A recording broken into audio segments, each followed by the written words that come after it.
Pues ya estamos al aire. Es nuestro primer programa, Los Periodistas Viven de Noche, y estoy muy, muy contenta de estar aquí con ustedes. Ignacio Alvarado y Jorge Torres. Mi nombre es Sonia del Valle. Y hoy tenemos tres temas que hablan sobre un gran tema: censura y libertad de expresión. Creo que los tres temas que vamos a tocar el día de hoy, que es lo que pasó en The Guardian, lo que pasó en Univision y la entrevista a Donald Trump, y también lo que pasó, el asesinato de nuestro colega periodista en Ciudad Juárez, hablan de esto, justamente de lo que está pasando en las redacciones, pero también lo que está pasando en los periódicos y con las y los periodistas. Entonces, quizá empecemos. ¿Con cuál quieren empezar? ¿Cuál les gusta más? Lo que pasó con The Guardian. A mí me llama mucho la atención que 22 años después un periódico decida bajar una carta que había publicado en sus planas y en su página de internet, que es una carta que dirige Osama Bin Laden a los Estados Unidos. Es una carta que dice y explica por qué le pasa o por qué toma la decisión de atacar las Torres Gemelas. Y esta carta 21 años después es leída por una TikToker, una joven, y esta TikToker la lee y dice: wow, muchas de estas cosas me hacen todo el sentido de lo que está pasando ahorita en Israel y en la Franja de Gaza, y sobre todo Israel contra Hamas. Y dice: nos han mentido, y habla de esta gran mentira que les han vendido, ella joven, obviamente.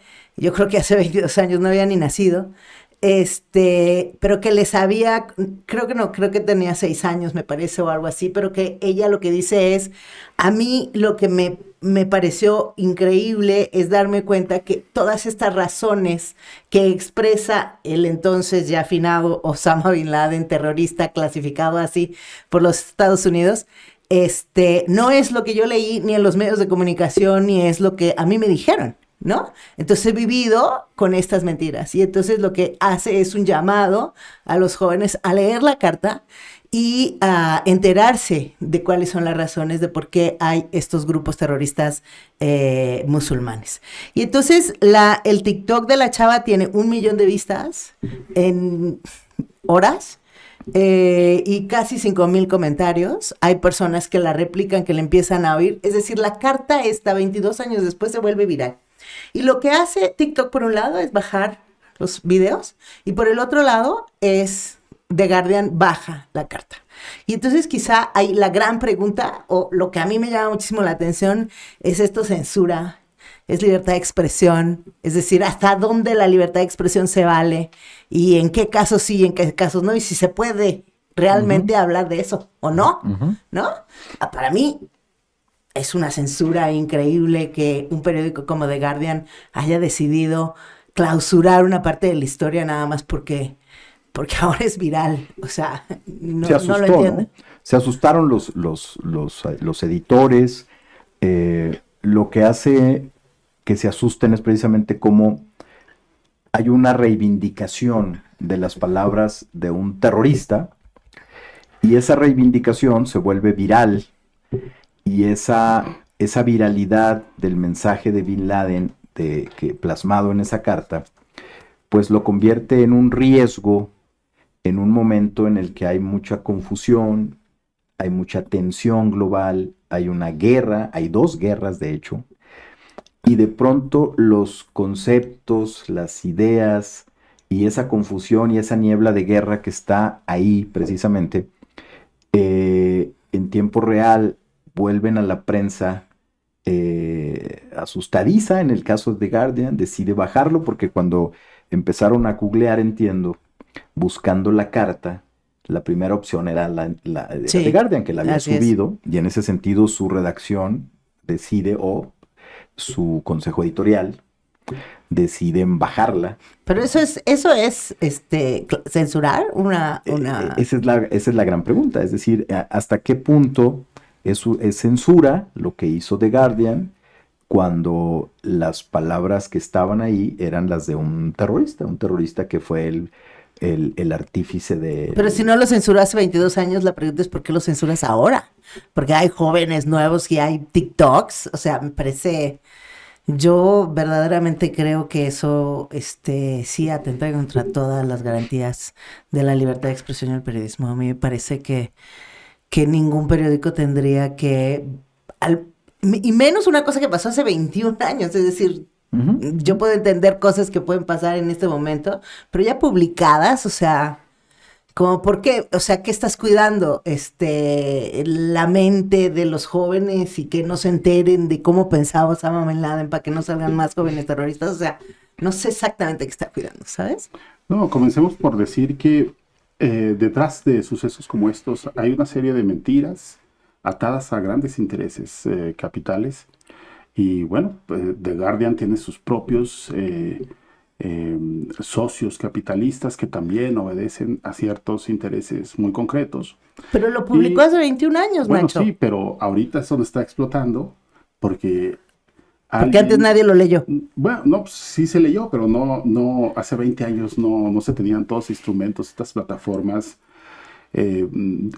digitales que conforman la gran red social de ahorita. Pero aún así, no sé si con el caso de The Guardian puede hablarse de censura. Eh, Eso creo que nos llevaría a O un autocensura. debate, pero lo de TikTok definitivamente Es lo es, censura, ¿sí? sí, claro. Entonces aquí estamos hablando de dos núcleos de interés capital o de intereses de Estado. TikTok, que es chino, y The Guardian, que es Inglés. inglés, ¿no?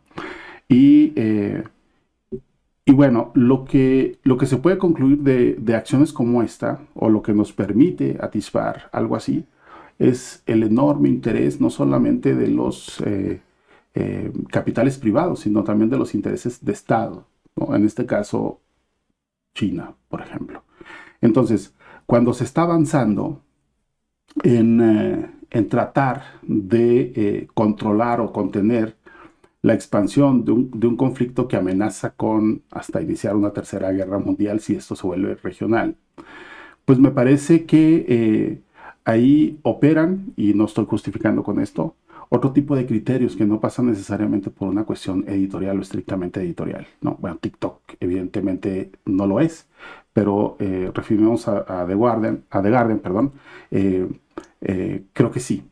Ahora, esto lo decidió un editor en jefe, pues lo dudo mucho. Yo creo que ahí sí, por lo menos hubo un toque de contacto con los accionistas. Digo, estoy especulando porque pues a Lo final de decidió cuentas el Consejo Editorial. no sabemos. Eso es lo que se sabe. El Ujú. Consejo Sí, Editorial sí. decide bajarlo porque ya estaba una reivindicación de las palabras de un terrorista. Sí. Y el argumento que dan es que no se estaba viralizando con el contexto debido. Exacto, ese Ese es es el el argumento. Es decir, hay una reivindicación de las palabras de un terrorista, como dice Sonia, hace 20 y tantos años, hace 21 años. Ahora, un terrorista que cayó en ese estatus después de una serie de rupturas con Estados Unidos, porque hay que recordar que primero fue un socio de los Bush, ¿sí? Pero también fue es una pieza importante también en los controles de Oriente Medio en su momento. Sí. Es decir, Bueno, pero a ver, es un terrorista porque cayó en el estatus de terrorista cuando tumba las Torres Gemelas. no, claro, pero aquí, Entonces, no estamos hablando de buenos y malos. No, por eso. Sí. La categoría terrorista no es impuesta porque sea bueno o sea malo, es impuesta porque cometió un acto terrorista. No, desde luego, pero digo, si vamos a medir con la misma vara, pues los Estados Unidos también podrían considerarse un estado terrorista. Digo, han cometido masacres. Sí, seguramente. No, seguramente, está documentado, ¿no? Pero el asunto es que después de las Torres Gemelas se inventan una serie de condiciones que les justifican esta invasión en Irak, ¿no? Y que todas eran falsas. Es decir, ni había bombas atómicas, Químicas. Digo, químicas, pero al final todo se vuelve un juego de espejos, ¿no? La mentira se cruza con la verdad, Se crean Pero, narrativas a ver, que finalmente... Sí, pero el hecho de que Osama Bin Laden es terrorista no creo que esté en duda. no, creo que, y además O sea, creo que ese no es el tema por el cual la pero carta de The Guardian se baja. No, pero el tema es el juego de intereses que se cruzan.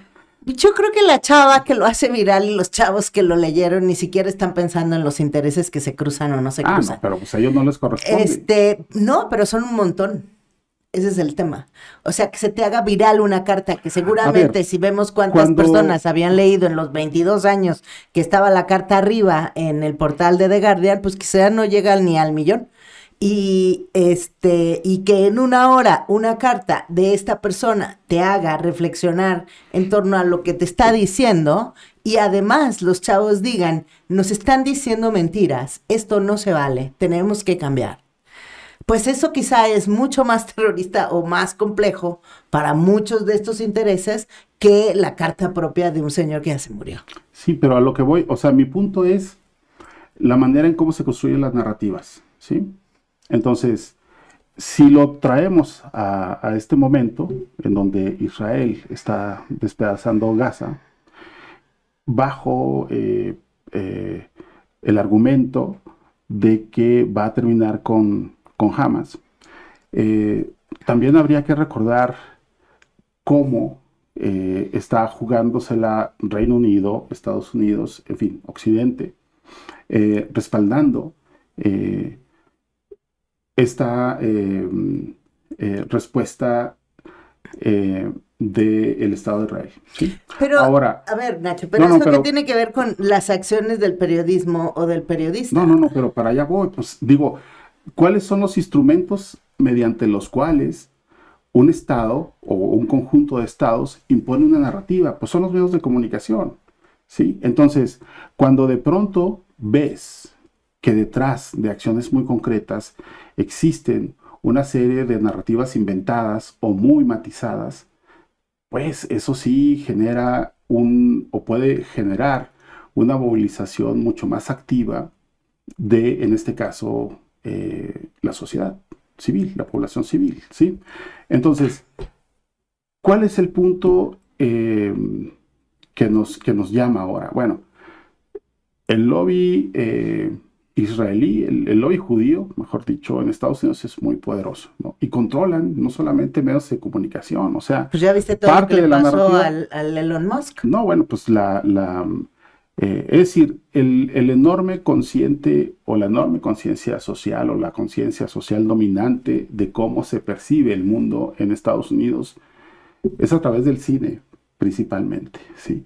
Y ahí tenemos grandes nombres, grandes estudios que han hecho del tema judío una construcción en donde se parte el mundo entre buenos y malos y se deja de lado una serie de matices en gris, que es, por ejemplo, lo que estaría iluminando parte de lo que ahorita acontece entre Israel y Gaza, ¿no? Pero si para eso se remonta una TikToker curiosa y rescata esa entrevista en donde... No, es una carta. Bueno, esa carta, pues, perdón, en donde se van desmantelando ciertos argumentos que se dieron por hecho, bueno, pues evidentemente eso genera una reacción inmediata. The Guardian baja o decide bajar esa carta. Es que fíjate lo que dice Osama en la carta, dice en relación a Palestina, que es porque el tema salta no por Osama, ni por Irak, ni por las Torres Gemelas, claro, sino sobre todo por el tema Israel-Palestina. Y lo que dice es, Osama en esa carta dice, según esta nota, que hace referencia a lo que pasó con la carta de Guardian y la TikToker, dice, Osama manifestó que con la ayuda de Washington, Palestina, comillas, esto citado de la carta, se ha hundido bajo la ocupación militar por décadas. Años llenos de opresión, tiranía, crímenes, asesinatos, expulsiones, destrucción y devastación, reza el texto, ¿no? Y entonces, un poco yo creo que sí está relacionada la decisión editorial del periódico a defender o apoyar la decisión militar de Israel en contra de Hamas, ¿no? Es decir, yo creo que Ahora, sí. yo no leí cuáles fueron los argumentos del Consejo Editorial.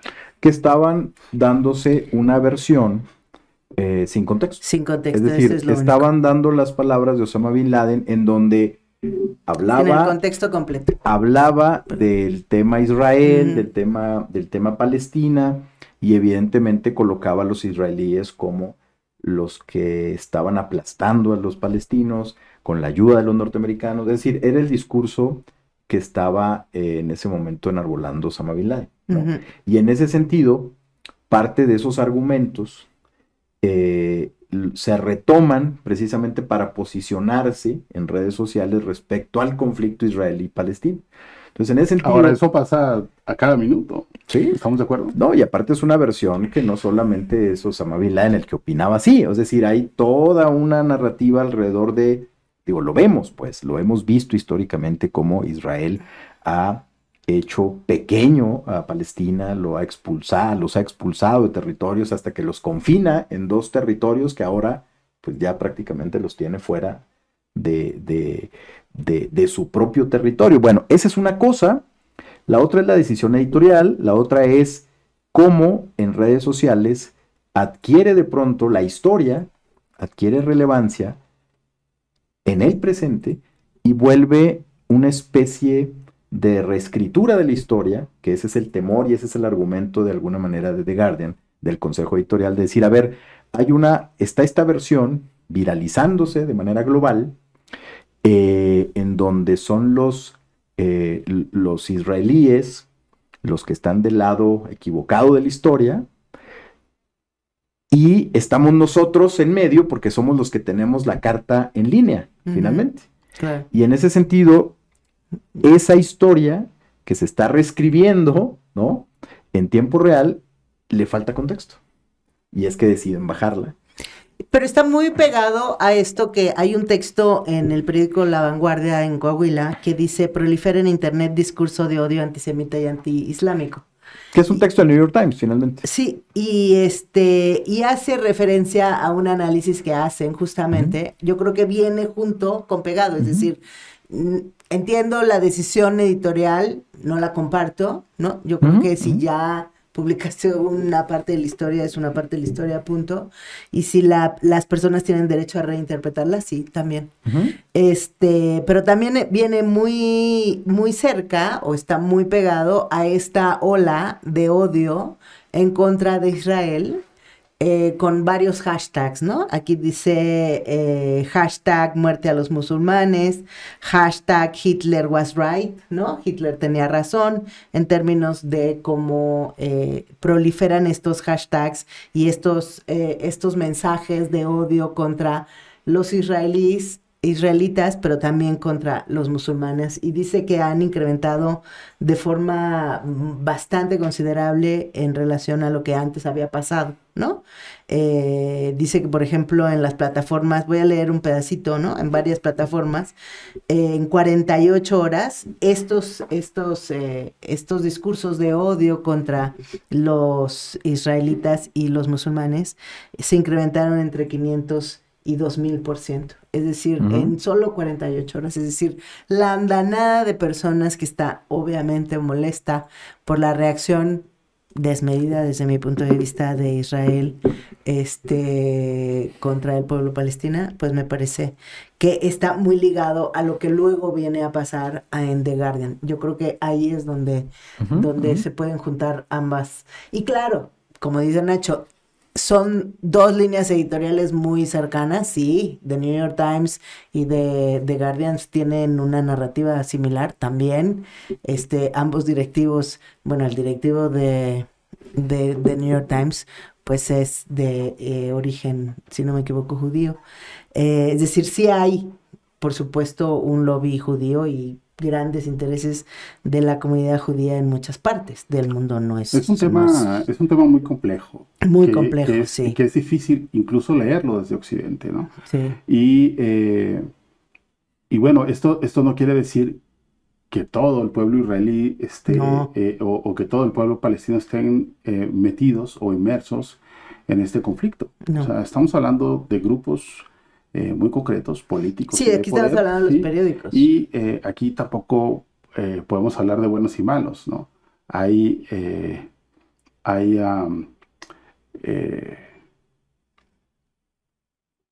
hijos de puta en los dos bandos, ¿no? Entonces, esto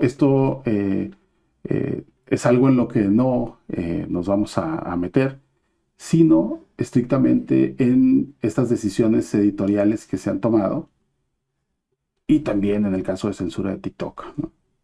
Claro. Y mira, nada más quería decirte, en este texto de New York Times que publica, se publica en Saltillo, dice, en los primeros días después del ataque, se publicaron, no sé, 2 millones de publicaciones en X, en la plataforma de Elon Musk, con la etiqueta Israeli New Nazism, ¿no? Nuevo nazismo israelí.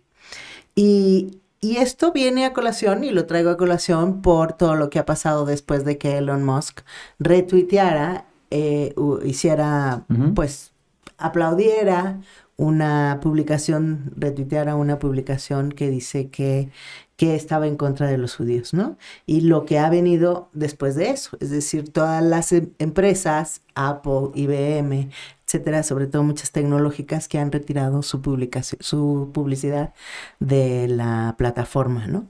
Y entonces, que es un poco lo que tú venías argumentando, que como esta narrativa anti o pro judía, o este lobby pro judío pues se articula, se activa a nivel global, ¿no? Y entonces lo ves como en todos lados, ¿no? Activándose, claramente. Sí, el caso es que a final de cuentas, en una decisión de este nivel, pues influyen también los grandes intereses capitales, ¿no? Y bueno, el tema de la entrevista que se le hace a Donald Trump, ¿cómo la vieron? Porque volvemos también a los intereses capitales, porque... muy suavecita de entrada, ¿no? Pues es una entrevista, sí, suave, con preguntas yo creo que palomeadas. La entrevista que le hace Univision a Donald Trump. Televisa Univision, con el periodista, el conductor del noticiero de la noche, Enrique Acevedo, a Donald Trump. Después de que durante el periodo de gobierno de Donald Trump, pues prácticamente estuvieron en pugna constante, es decir, la televisora en Estados Unidos, en Univision, antes de la alianza Televisa-Univision, estuvo muchos, o sea, como muchos enfrentamientos, fueron algunos muy notorios, unos más que otros, ¿no? En relación a cómo trataban a los periodistas hispanos en la Casa Blanca, bueno, etcétera. cómo mandaron sacar de una conferencia a Jorge Ramos, que es un periodista de la cadena, y además todas las valoraciones en contra que hizo y durante toda la campaña, pero siguió, es decir, durante todo el gobierno Donald Trump en relación a los hispanos en general, particularmente a los mexicanos. Entonces sí llama la atención que el periodista, el locutor, el conductor del noticiero estrella de la noche del Canal 2 y de Univision, Enrique Acevedo, haya hecho esta entrevista de 1 hora de duración, y donde yo creo que todas las preguntas son acordadas con el personaje. Es cuando tú haces unas preguntas que te palomean y dices, voy a empezar aquí, voy a seguir acá, y no hay contrarréplica. Por eso es quizá,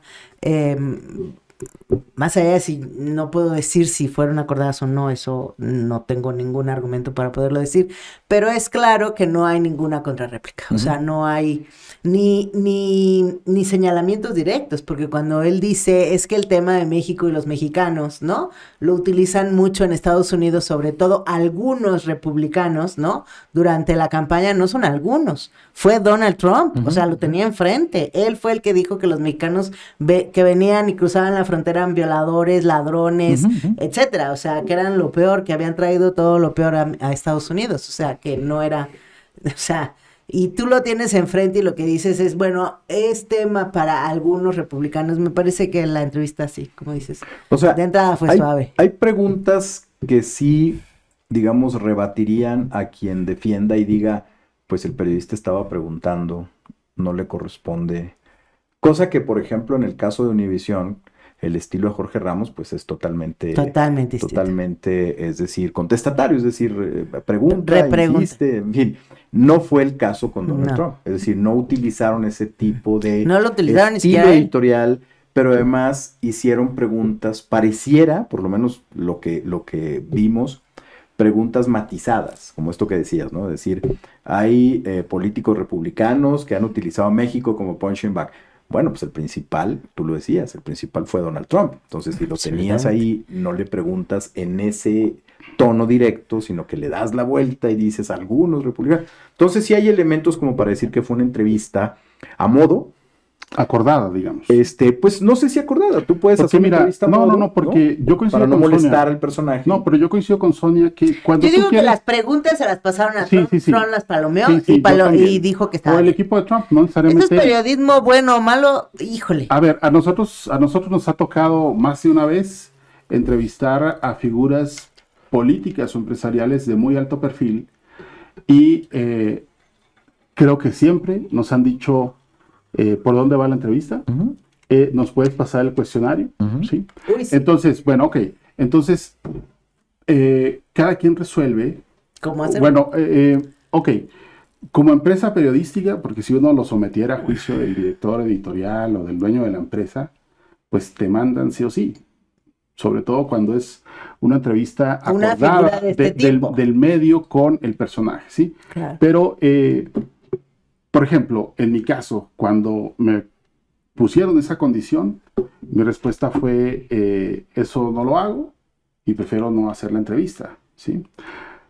Pero en este caso, me parece que era una decisión también de empresa, volvemos a lo mismo, y pues bueno, si te condicionan a no vas a hacer estas preguntas, no lo vas a cuestionar por acá, pues simplemente lanzas este tipo de preguntas muy generales que eso pueden justificar, digo, dándole el derecho de la duda al periodista, pero eso puede justificar. ¿Él pidió la entrevista o se la pactaron en Univisión? No, seguramente, yo creo que, yo no sé si él o no, pero la empresa, uno puede especular. Estamos hablando de la principal empresa de mundo hispano parlante en Estados Unidos, ¿no? Entonces, bueno, okay. Ahí sí huele a pactada de la empresa. Desde la empresa, en lugar de que él haya pedido porque cualquier o buscado la entrevista, porque uno busca las entrevistas por muy grande que sea el periodista, el personaje entrevistado. Va a rebotar en chinga una respuesta como la que da Trump y no se pasa al siguiente tema sin dejarlo vivo. Entonces, aquí estamos hablando básicamente de una entrevista pactada. Digo, a mí me tocó algunas veces ir a entrevistar a gobernadores que eran compadre del dueño de la empresa. Y bueno, pues sí, cuando sí, entonces, bueno, pues preferí no hacerla, porque entonces todas las entrevistas se iban a hacer a modo, cuando había temas insistentes sobre cosas de corrupción, sobre asesinatos, sobre persecuciones, sobre vendetas políticas. Y si tú no puedes hacer ese tipo de preguntas, porque ya hay un acuerdo entre la figura y el dueño. ¿Hasta qué punto tú puedes decir la hago, no la hago? Pues no la hago y prefiero que me corran, ¿no? Bueno. Digo, pues No, yo entonces, no creo que muchas personas en este momento estén dispuestas a que los corran por una entrevista. Yo no estoy diciendo que todo el mundo esté dispuesto, no, pero es una de las razones por las que yo he preferido ser un agente libre la mayor parte de mi vida periodística. Se vale. Pero no todos, o sea, yo ahora, esta entrevista causó mucho revuelo. Exacto, y mucha especulación. También te causa. Hubo renuncias, por lo menos una conocida que sí causó ahí revuelo, que fue la de uno de los titulares de un noticiero de la tarde-noche, que es mexicano, León Krause, renuncia después de esta entrevista. Él no dice que renuncia por la entrevista, pero se especula y se dice. Pero se da en el contexto. Y se da en el contexto de esa entrevista. Y ahora, pero también el cambio de línea editorial. Ahora, también se da en el contexto de una cobertura crítica que hace en el desastre de Otis en Acapulco. Entonces, de pronto, las especulaciones giraron en dos ejes. lo que ocurrió en Estados Unidos con la entrevista a Donald Trump y el periodista que decide irse por no aceptar un cambio de línea editorial, o por presiones que pudo haber tenido de parte de un gobierno, ¿no? Digo, estoy hablando de las especulaciones, no que haya pasado. Exacto. Es decir, las especulaciones van en esos dos sentidos. Pues digamos de cómo son las formas. No ha aclarado todavía él, es decir, él salió y agradeció y dijo que se iba, en fin, pero no ha aclarado, no ha dicho, no se ha adentrado en los detalles de por qué toma esa decisión, pero pues hay muchas especulaciones. Se decía incluso que Jorge Ramos estaba preparando su salida por el cambio editorial en Univisión, en fin. Es decir, hasta ahora no tenemos mayores detalles. ¿Una entrevista como estas cambia una línea editorial?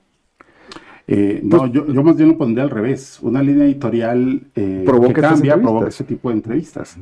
Miren, yo creo que lo vimos por aquí. Por eso, o sea, me están diciendo que sí, que la entrevista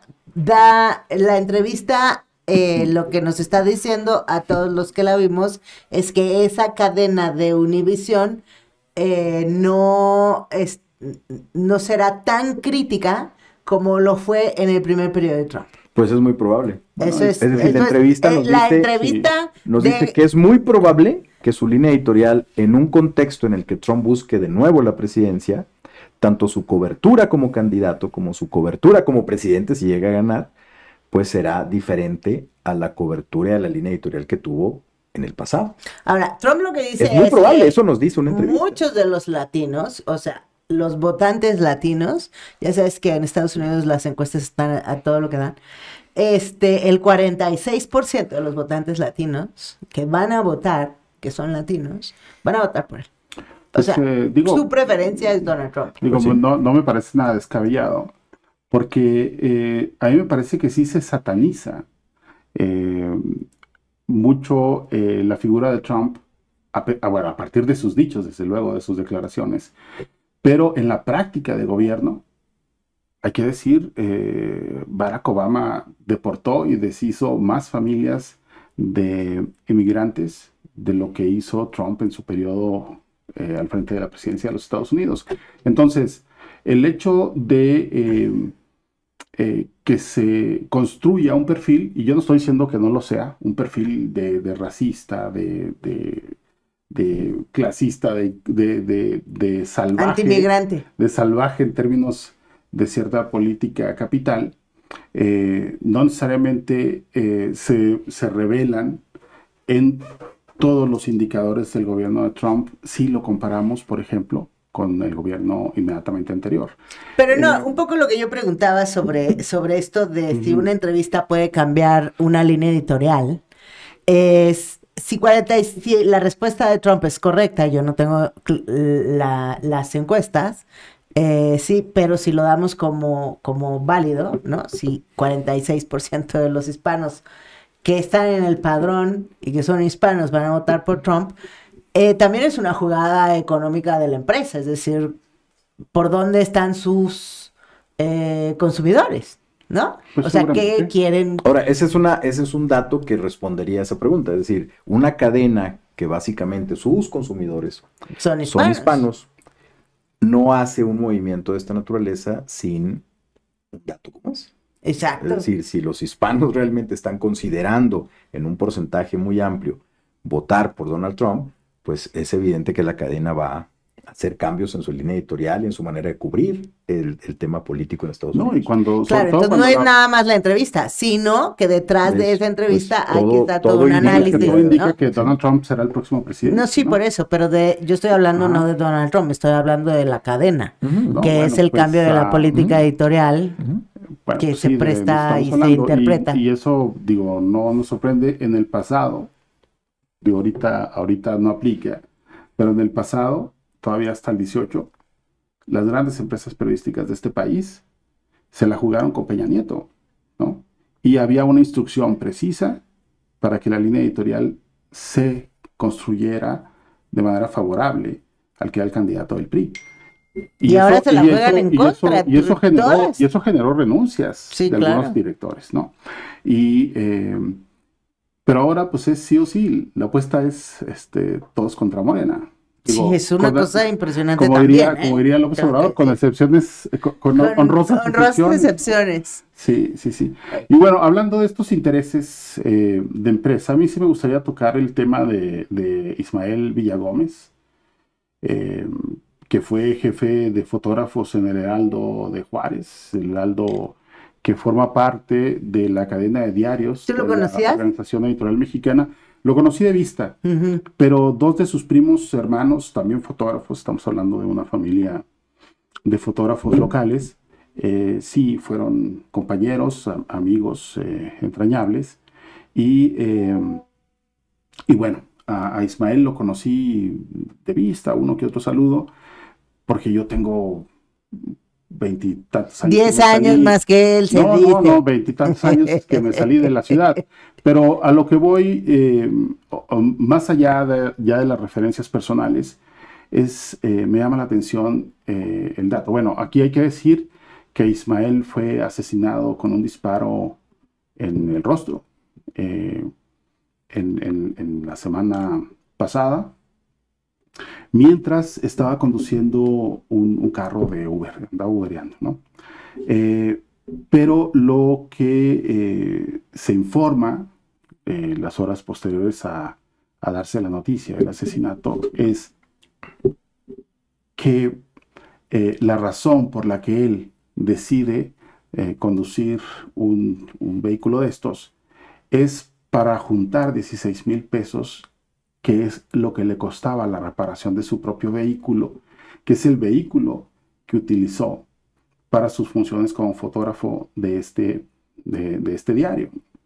Entonces, eso es lo que a mí me parece verdaderamente O sea, ¿se infame. justificó que lo mataron porque era Uber No, y no, no por ser periodista? lo asaltaron. Ah, Ese lo fue el tema, lo asaltaron. asaltaron, ¿sí? Le quitaron un teléfono, le quitaron su cartera. ¿Cuánto podría traer de efectivo? No sé, 1,000 pesos. Es decir, lo mataron tres. Digo, eso ya está o se inscribe dentro de la realidad violenta de una ciudad como Juárez.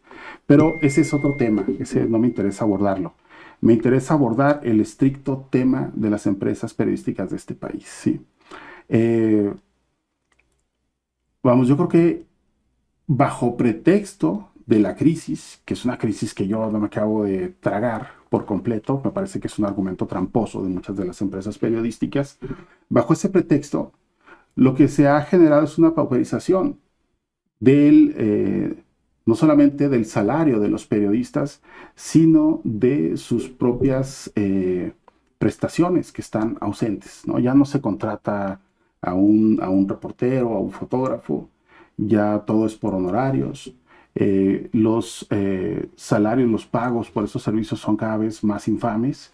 Y en este caso concreto, cuando estás hablando o cuando estamos hablando del jefe de fotógrafos de una empresa que es todavía hoy la mayor cadena periodística, me parece increíble que no le puedan prestar 16,000 pesos, que no le puedan dar un crédito de 16,000 pesos, ya no encargarse de la reparación del auto, sino de financiarle la composición de este carro, ¿no? Entonces, cuando uno echa... El auto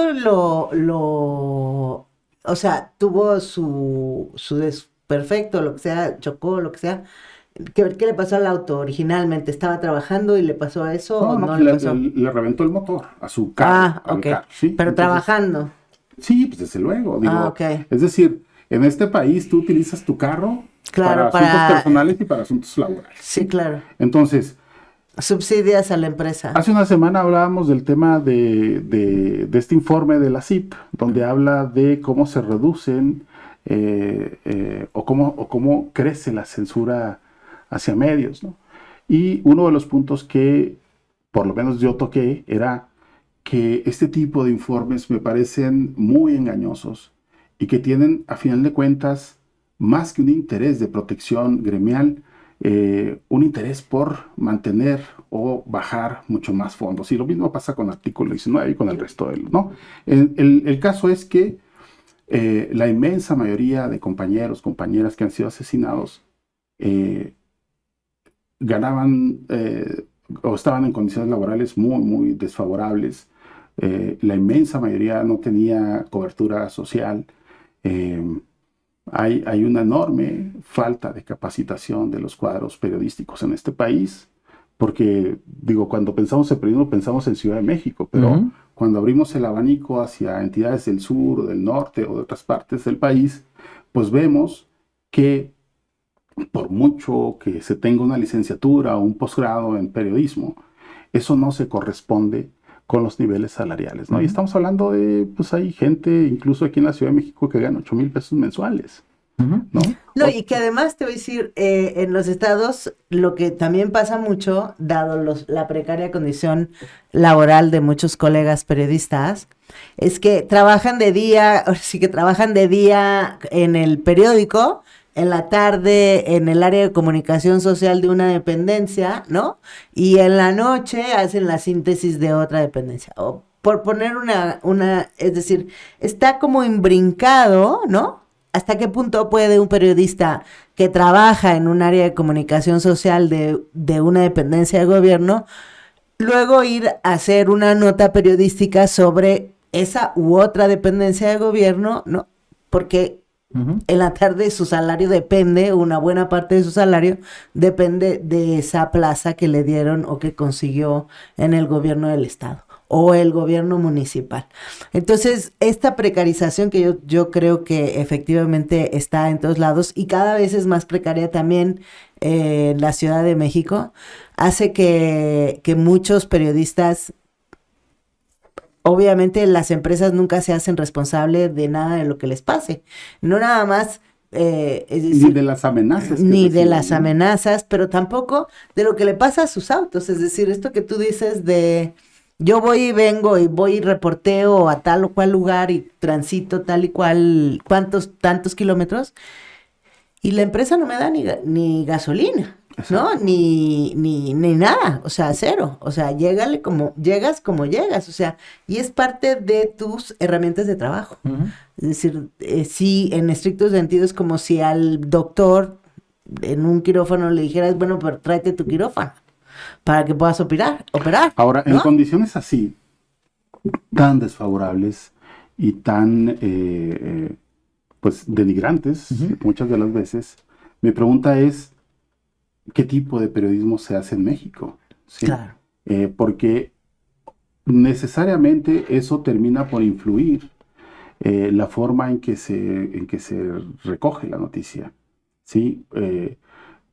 Con mayor o menor calidad, con intereses cruzados o no, pero o también con un grado de autocensura muy fuerte, creciente, claro. Porque, digo, ¿quién va a colocar su vida o su integridad por una empresa que no va a responder y por unos dueños que, por lo menos hasta lo que yo sé, son bien excepcionales los casos en donde los empresarios mediáticos